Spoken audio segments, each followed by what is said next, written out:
2002 সালে মাত্র 4টি মেয়ে নিয়ে শুরু হয়েছিল গোবরডাঙ্গা প্রয়াসের কর্মকাণ্ড।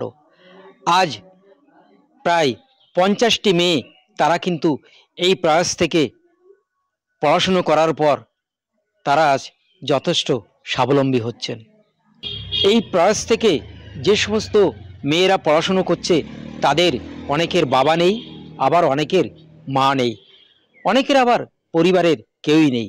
একটা সময় মনে হয়েছিল যে আমি হয়তো আর পড়াশোনা করতে পারবো না, কিন্তু তারপরে আমাকে একজন বলেন যে এখানে এরকম অসহায় মেয়েরা থাকে, তো তারপরে আমি স্যারকে বলি, তো আমি আসি।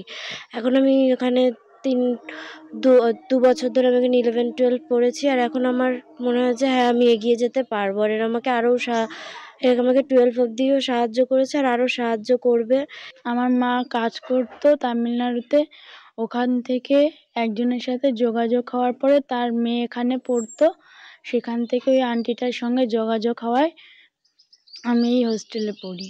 ম্যাক্সিমাম মেয়েদেরকে বাল্যবিবাহ দিয়ে বাবার মায়েরা তাদের বাড়ি থেকে পার করে দিত। আমাদের উদ্দেশ্য ছিল সেই মেয়েদেরকে অন্তত লেখাপড়ায় শিখিয়ে একটা জায়গায় পৌঁছে দেয়া। আমাদের প্রথমে টার্গেট ছিল আমরা 10 ক্লাস পর্যন্ত মেয়েদেরকে রাখবো, কিন্তু পরবর্তীকালে ভাবি যে না 10 ক্লাস না, এটা 12 ক্লাস পর্যন্ত নিয়ে যাওয়ানো দরকার। আমাদের প্রথম বর্ষের যে গ্রুপটা ভর্তি আমাদের এখানে ছিল তাদের মধ্যে 3-4টি মেয়েই উচ্চ মাধ্যমিক পাস করে। উচ্চ মাধ্যমিক পাস করে কেউ হাতের কাজ করছে, কেউ টিউশনি করছে, কেউ অন্যান্য কাজের সঙ্গে যুক্ত আছে।